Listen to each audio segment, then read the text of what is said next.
following is an exclusive presentation of Jesup Broadcasting, the sports leader in Southeast Georgia. World famous. The world famous Butch and Bob Show. Well, a good chilly morning to you. You're listening to the Big Dog, WIFO FM in Jesup, 105.5 on your FM dial, Big Dog Country. Butch Hubbard here, Bob Morgan, world famous Butch and Bob Show for this Thursday morning, the 17th day of October. World famous Butch and Bob Show brought to you by Nips Car Wash, located on Highway 301 South, just past McDonald's on the left-hand side, and by Murphy Builder Supply, located on Northeast Bar Street in downtown Jesup. Bob, how you doing today? I'm doing good. Doing good. Enjoying this cool weather this morning? Love it. Love it. Absolutely love it. All right? And so I love days like today. Low 50s in the morning, low 70s during the day. Just... We'll take this for the next 3 months. Yeah. All right. Well, we've got guests in here on the world-famous Butch and Bob Show. And, Bob, who do we have this morning? We got the drama department in first. Jason Martin, the drama club teacher, is on hand. They've got a special one-act play that they've got for a region competition. They're going to compete this Saturday. Again, Wayne County performs at 8:45. Jason, I don't want to say where the competition's at. We're actually hosting competition. We typically host each year. And it's actually not this Saturday. It's the next. It's the 26th. But I've always enjoyed hosting that competition, having the other schools come in. We get a day full of good theater, and we don't have to travel, which is nice. But we just have a good facility. It's nice to be able to use it and share it with the other schools in the region. Right. How many schools have come in? We have, counting us, a total of 4. There's only 5 schools in our region, and 1 school doesn't participate. So, who is that? New Hampstead doesn't participate. So okay. The other 3, Ware County, South Effingham, Statesboro, they'll all be here with their performances. We have a very strong region as far as theater goes. In the past 5 years, every school has won it at least once. So we have a good competition, strong teams to go up against, and it's a day full of good theater. All right, Jason Martin in this morning from the Drama Department of Wayne County High School. Name of the play is? The name of the play is Bull in a China Shop.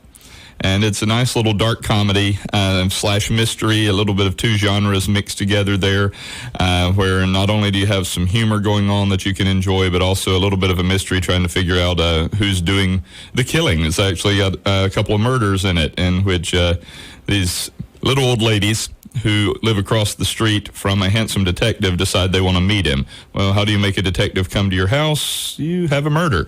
And he has to come and investigate. And the ladies are trying to get to see him. He's trying to figure out who the killer is, and things just don't quite work out the way he intends them to. Should have just invited him over for tea. Of course, that would have made for a good story. Well, the tea is actually what led to the first murder, though. The first lady was poisoned by rat poison in the tea, so you may not want to have tea with these ladies. Not. When I read the title, I thought it was an actual bull in the China shop. I thought you were going to have one from the rodeo, but no, I don't really want to put an animal on stage, especially a bull. Yeah. But you also have performances for the public. That's going to take place next Tuesday and Thursday. So again, those are at 7:00. That's first come, first served seating. Is that correct? Yes, that's right. Doors will open at 6:30. Tickets are available at the doors, $6 each. Show will start at 7, and that's on Tuesday the 22nd and Thursday the 23rd, both nights, 7:00. Certainly hope the community will come out and enjoy the show. It's always nice to have a good audience. Gives the students the practice of performing for a live audience, hearing that audience reaction. It really makes a big difference to do the show with an audience out there, because you learn where you have to pause for that audience reaction, what lines they may react to. There's things that you can't practice when we're having our regular rehearsals. You have to have an audience out there. So it's great that the community always comes and supports us. We have a lot of people who are regulars that we love to see, but we'd love for everybody to come out and just enjoy a good evening of comedy and mystery. It's about an hour-long show.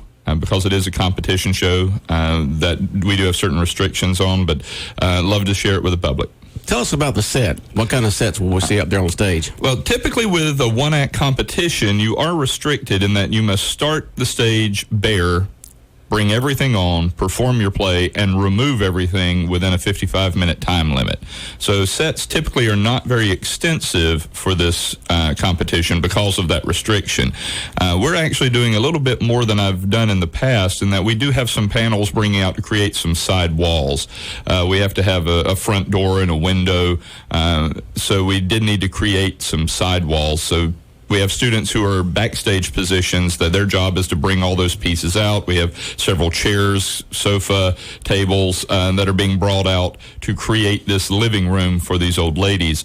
And we, again, have to start with all of that off the stage. Mm-hmm. And then when time starts, the students bring it on, perform the play, and then have to remove that within the time limit. Okay, and those are the behind-the-scenes people. You got a lot of folks behind the scenes that do a lot of work to make the production go well. Yeah, they're the unsung heroes of the show. People don't realize just how much goes into something like this. You see the people on stage performing, but I have 12 people in the cast in this play, but I have 17 in the crew that are doing something backstage, whether it's moving those panels on or doing the makeup or selling the tickets or handling the props like the teacups and things.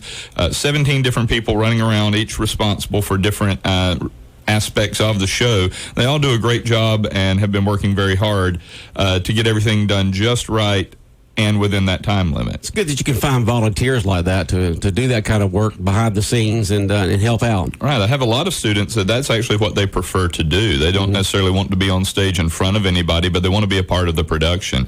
So when we have auditions, they fill out a packet for me for that audition. One of the options that's always on there is I would like just a backstage position, no acting.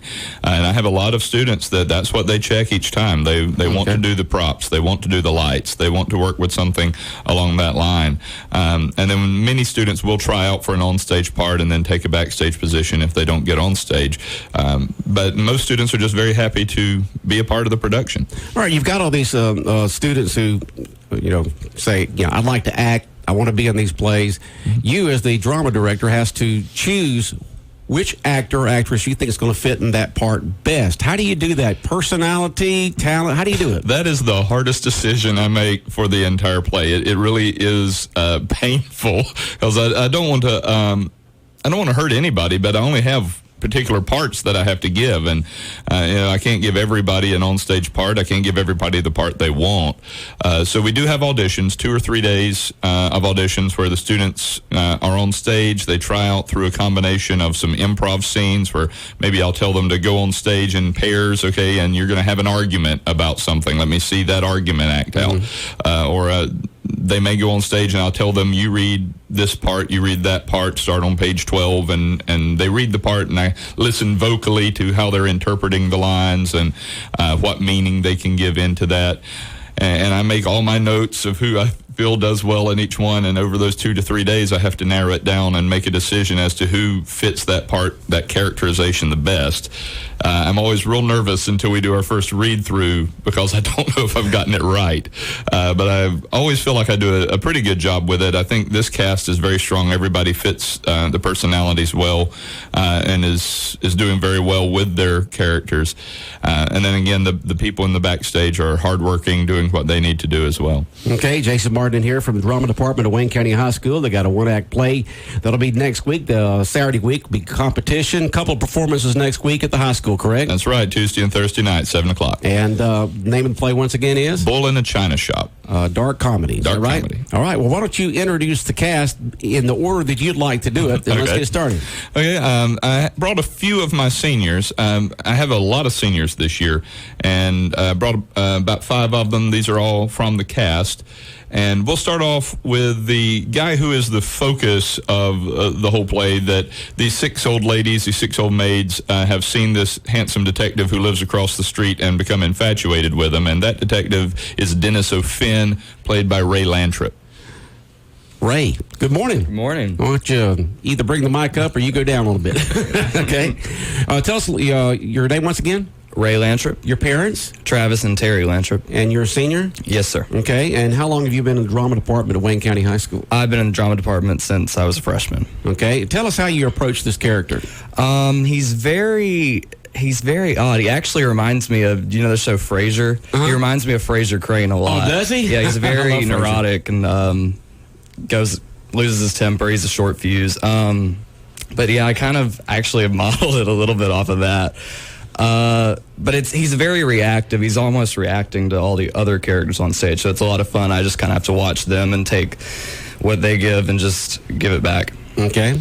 And did you do, you said you watched Frasier a little bit to prepare for it and stuff like that. How do you get into character? How do you go from being you to the character? I don't know. I mean, I guess I don't know. I really don't know. That switch turns, right? A little bit. It's just, you just got to do it. Yeah. Ray's done enough theater with me that I think it's almost, once he steps on that stage, he is not himself anymore. He becomes whatever character I've thrown at him.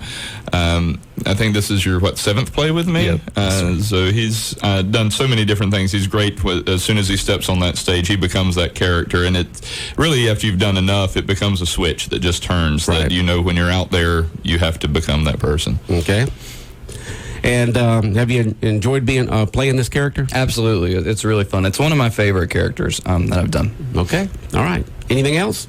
All right. On to our next one, Jason. Okay, well, we've got several of the old ladies here with us. They don't look like the old ladies. Well, they don't look. We don't have them in makeup and costume. Once we put them in costume and I gray their hair and we put the wrinkles on, they actually fit the character very well. What I'm very proud of for all of the old ladies is they have created unique characters. They're not just generic old ladies, but each one of them has their own personality that they have created that really fits them well. But we'll start with the old lady who owns the boarding house. The character's name is Hildegard Hodge, and she is played by Jessie Nees. All right, Jason, you can bring that mic down a little there. Here you go. Good morning, Jessie. Good morning. And who are your parents? Monica and Joseph Neese. And you're a senior? Yes. Okay. Well, tell us a little bit about your character. She's very frugal. She's very willing to try and just make sure that she's able to pay for the house, make sure that all of her boarders are taken care of and everything like that. And she's almost kind of like, I don't know, the mom in the group, I guess. Was she the instigator of all this mayhem that's going to take place in the play, or is there another old lady who's kind of the leader of that mayhem? Well, we can't really say who is leading anything because that would ruin the mystery. But it's one of the six old ladies. Mayhem leader, huh?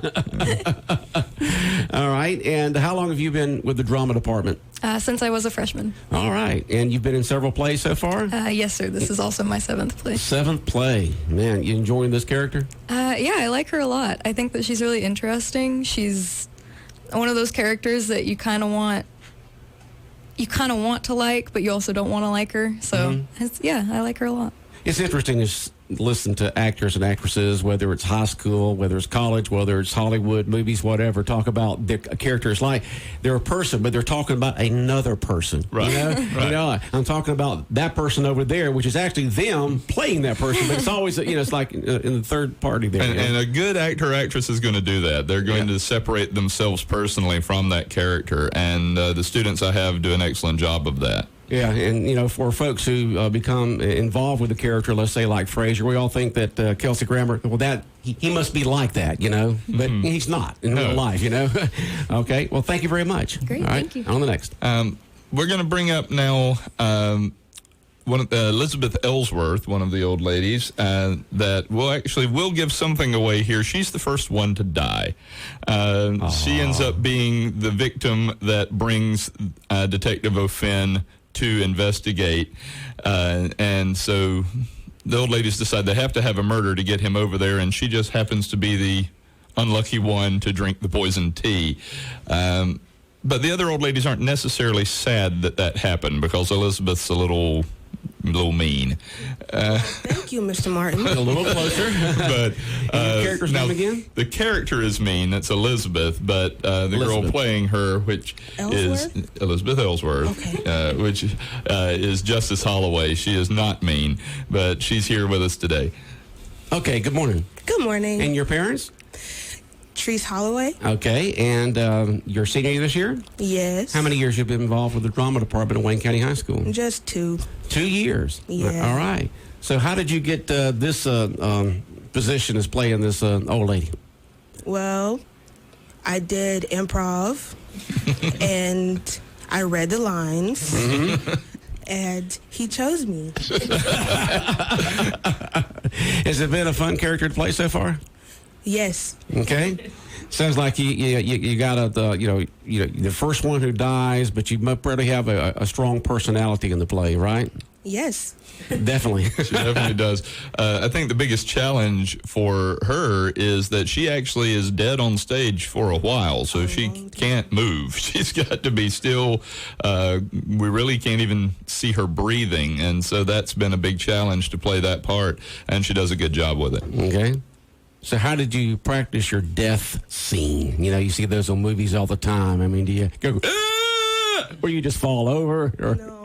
No? You don't actually see the deaths. Yeah, like I just have to lay down on the couch and be still. Okay. All right. Take you a nap, huh? That's going to be interesting to see. Good having you on this morning. All right. Next one. If somebody dies, we've got to get the body off stage. You can't leave her on stage the entire time. Right. I don't want to make her be that still that long. So we have to have some people from the morgue come in to take the bodies away. And so one of those guys is with us today. That's Josh Wiggins playing stretcher bearer number 2, which I'll let him tell you. He's come up with his own name for that character. But we've got a couple of guys that they come in with a gurney, and they take the old ladies off who have died and deal with those situations. And so Josh has been with me for several plays and is just a fun guy to have in the cast, and he's been great working with this role. All right. Good morning, Josh. Good morning. All right. Who are your parents? Jennifer and Daryl Wiggins. And you're a senior this year? I am. And how long have you been involved with the plays? I've been started in the classes when I was a freshman, and then after school plays when I was a sophomore. Okay. Well, good. So I guess you don't have a whole bunch of time on stage, do you? If you just come in and take a body off, It's right? under a minute, but it's a really it's a fun character to play. I really enjoy it. So you have one of those little minor parts, but you steal the play, right? Yes, sir. I have a major one-liner, and I love it. Well, we appreciate you coming on this morning, and don't drop her, okay? Yes, sir. I won't. Okay. It's happened before, but it won't happen again. We have had a couple of drops in rehearsal. That's why we have the rehearsal. But all in all, Salvador does a good job. That's the name he's come up for. Salvador. Yeah, Salvador. So I've always enjoyed Josh. You see the great attitude he's got. He's always makes the play a lot of fun, and so I'm glad that he's with us this time around. Okay, and who's the person on the other end of the A stretcher? good friend of mine, his name is Seth Sellars. He's stretcher bear number 1, also known as Jose. On stage is our other on-stage name. But All right. I'm glad y'all having a good time. Thank with you. the play. All We right, always thank you so enjoy it. much. And I got one more person that I brought with me. She's another one of the old ladies. She plays kind of a flighty old lady who appropriately is named Birdie, and she is played by Karras Morris. Karras, good morning. Good morning. And who are your parents? Renee and Craig Morris. And you're a senior this year? I am. Oh, tell us about your character. Well, as Mr. Martin says, Birdie's a little flighty. She's very obsessed with Mr. O'Finn. She's a tad man crazy, if you will. She just has this crush on Mr. O'Finn. So you're the hot old lady? I wouldn't say that necessarily. I'm the oldest of the old maids, though. Okay, you're the oldest of the old maids, huh? Okay. And how do you prepare for a role like this? I mean, what goes through your mind to say, all right, this is how I'm going to act like a flighty old lady? I kind of have a flighty personality in general. Okay. So that's an easier part for me. Okay. So that's... Well, good. The old lady part comes from the rehearsals of me going, you're moving like a teenager. You've got to move like an old lady now. Okay? And we've gone through that with all of the old ladies as we've worked on how they hold their hands and how they walk, and they don't just stride across stage like a teenager running down the hallway. And they do need to move more slowly and more deliberately.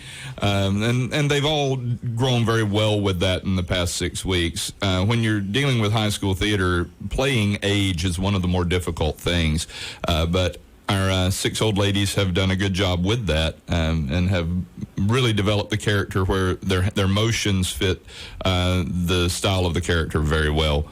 And so with Birdie, she comes across so well as that flighty old lady, wanting to swoon all the time. It's just she does a very good job, and it's fun to watch her perform. Okay. Well, thank you very much for coming in this morning.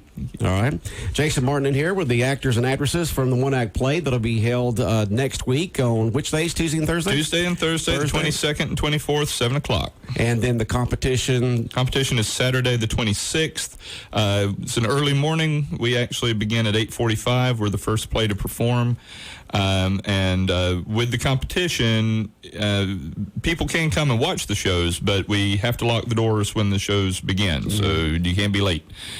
Because once the show begins, we close the doors until the next show is going on. And for Tuesday and Thursday, how much is admission? Tuesday and Thursday night, $6 tickets, first come, first served seating. Doors will open at 6:30. Show begins at 7. Okay. And so it's Bull in a China. Bull in a China Shop by G.B. Guilford. It's a very fun little play, originally written in the 1950s. I want to say featured possibly on Alfred Hitchcock Presents, but I'm not sure if it was actually on that show. But the Guilford actually wrote for Hitchcock for several things. So it's a fun little mystery / comedy that I think the audience will enjoy. All right, Bob, questions, comments for Jason? Are there? You covered it all. Appreciate him coming in. All right. Thank y'all for Anything else, having us. Jason? That's it. Just hope to see the public next week. We always enjoy the support we have from the community. All right. Y'all have a good day. I know you're just anxious to get to school. Thank y'all so much. All right. WIFO 105.5 FM in Jesup, Big Dog Country Radio. We appreciate you tuning in here this morning. We'll be back with more of the world-famous Butch and Bob Show in a minute. South Georgia weather. Here's your WIFO forecast. Hi, good morning. Sunshine, low 70s for today. Northwest winds at 10 to 15. Clear upper 40s for tonight. Sunny, low 70s for tomorrow. Tomorrow night, partly cloudy. A slight chance of late night showers, mid 50s. Saturday, cloudy. 50% chance of showers, slight chance of thunderstorms, mid 70s. Saturday night, chance of showers, slight chance of thunderstorms, mid 60s. Georgia meteorologist John Weatherby in the GNN Weather Center. Family fun for everyone at Popple Farms in Odom. Friday and Saturday nights from 5 until 10 p.m. It's the Flashlight Maze and great farm attractions. Saturday, 10 until 5, it's the Maze, Pumpkin Patch, lots of great food, and over 20 attractions.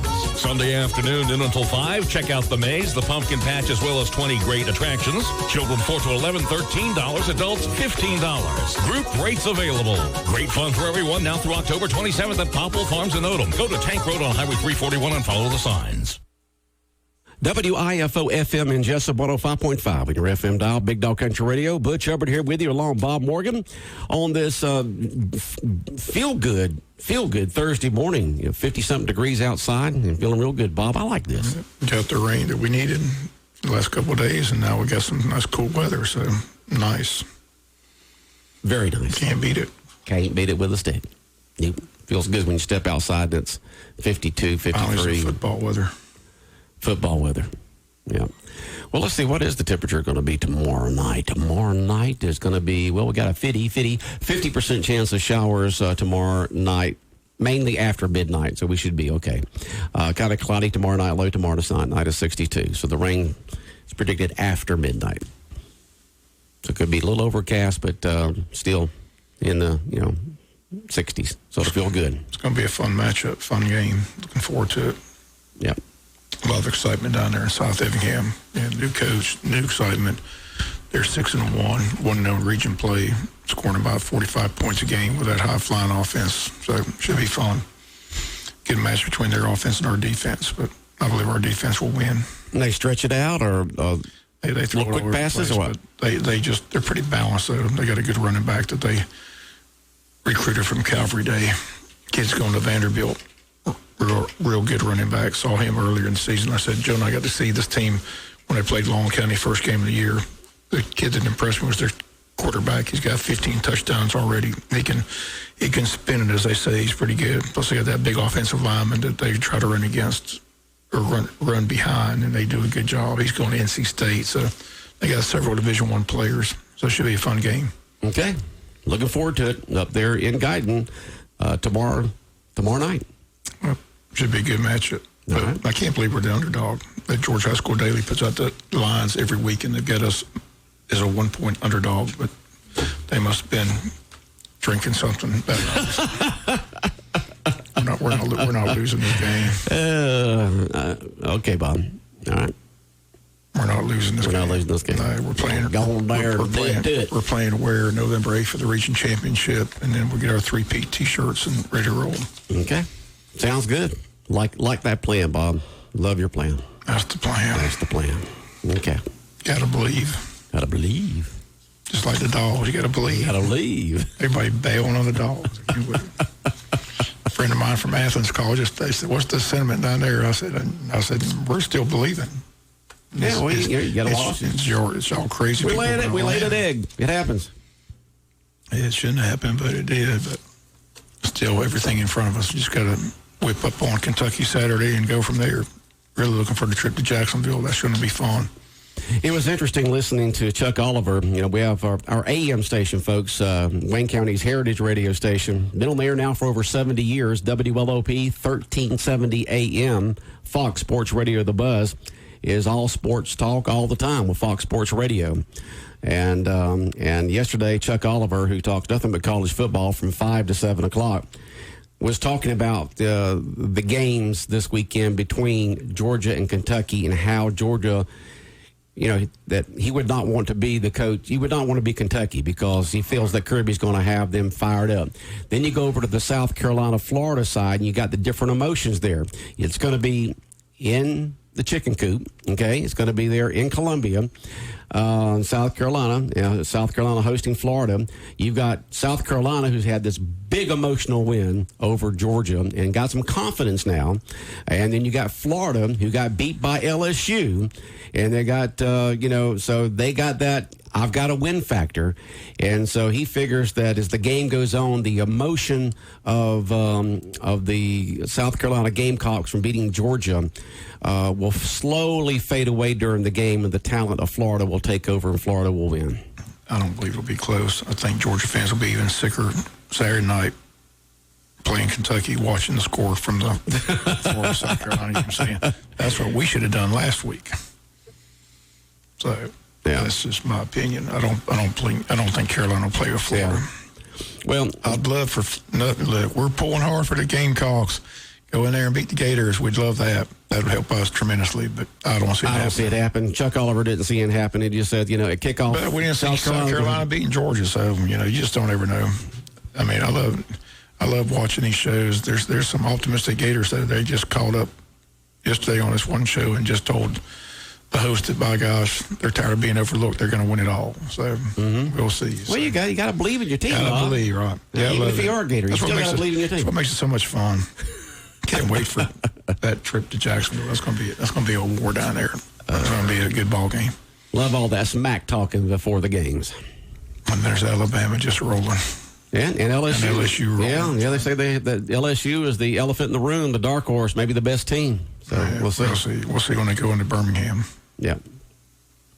They still got to go out there and take on Alabama at Alabama. Mm-hmm. Big game this week in the Big Ten, Michigan and Penn State. That'll be interesting. Oh, that will be. Penn State's unbeaten. Michigan got one loss. So if you're Georgia fans, you're just looking at all these undefeated teams. You're just hoping they get knocked off. Got to get everybody with one loss, even the playing field. But Clemson, I'll tell you the game I want South Carolina to win is when they play Clemson. That's the game we want Will Muschamp to get his team up for. Go in there and knock off Clemson. Yeah, get them a big rival game at the end of the year. Yeah. On Thanksgiving weekend, that'll be fun. But it'll be interesting. Happening, but it'll be interesting. So, and Georgia fans been in the chicken coop. That's a wild atmosphere. Sandstorm and all that good stuff. I mean, they got one of the best pregame rituals in the country. Yeah. With cocky and all that. That's good stuff. Yeah. Yeah. I mean, if you're a college football fan, even as a Georgia fan, you got to enjoy it. I mean, that's just a fun atmosphere in Columbia. Yeah. Yeah. Went to, I don't know how many games, South Carolina, 2 or 3 South Carolina games when I lived up in Aiken. The family that owned all the Kentucky Fried Chickens in Augusta, Aiken, and Columbia, South Carolina, were living in our neighborhood and were real good friends. And so they had season tickets, so we went with them 2 or 3 times to William Bryce Stadium up there. And a stadium that's away from the campus, and you got plenty of parking around it. I'd never seen a campus before where you bought your own parking space around a building that had a 2-story building that had areas where you could picnic, you could party. After the game, they have bands at them, bathrooms and that kind of stuff. I've never seen that before. It's a great place. Yeah. Had some great trips to Columbia. I've had some tough trips to Columbia. Don't like those chicken legs thrown at you after the game, do you? I still remember that time. Nothing went right. We just got blown out. I think it was like down by 4 touchdowns at halftime. Most Georgia fans were leaving, but you know me, I'm a diehard. Yeah. And I was in the South Carolina section. They were just giving me the Dickens. I said, well, don't worry. I'm fixing to see the greatest comeback in history of Georgia football. And in the third quarter, they scored again. I said, I'm out. I've had enough. That's it. I'm out. There's out the gate going home. No comeback. Then Bob was already at the parking lot. And Bob was already at the parking lot? I don't know where the heck I was at. Ready to go home. Ready to go home. He was fixing to leave us all. I said, my God, Bob, you got to have at least some faith in the second half. I'll go in airplane. We're ready to go. Oh, boy. College football, don't you just love it? You gotta love it. Gotta love the atmosphere, the fun, the smack talk, and all that goes with it. Yeah. All right, Bob, but we're out of time. You're covering a meeting this afternoon, right? Like I said, it's going to be interesting. They said the city and the county, the city's pulled out of the contract on animal control, so the county's got to decide what they're going to do after November 11th. They're supposed to unveil the plan today, so we'll have that plan for you hopefully tomorrow here on the local news. So Wayne County is deciding what they're going to do with animal control, right? Right. The city's pulled out. Right. All right, we'll find out. Tomorrow morning's newscast. You've been listening to the world-famous Butch and Bob Show, brought to you by Murphy Builder Supply, located on Northeast Broad Street in downtown Jesup, right down from the Big Red Caboose, where the builders buy Murphy's Builder Supply, and brought to you by Nips Car Wash, located on Highway 301 South, just down there past McDonald's on the left-hand side. They got that brand-new laser-guided automatic car wash. The world-famous Butch and Bob Show.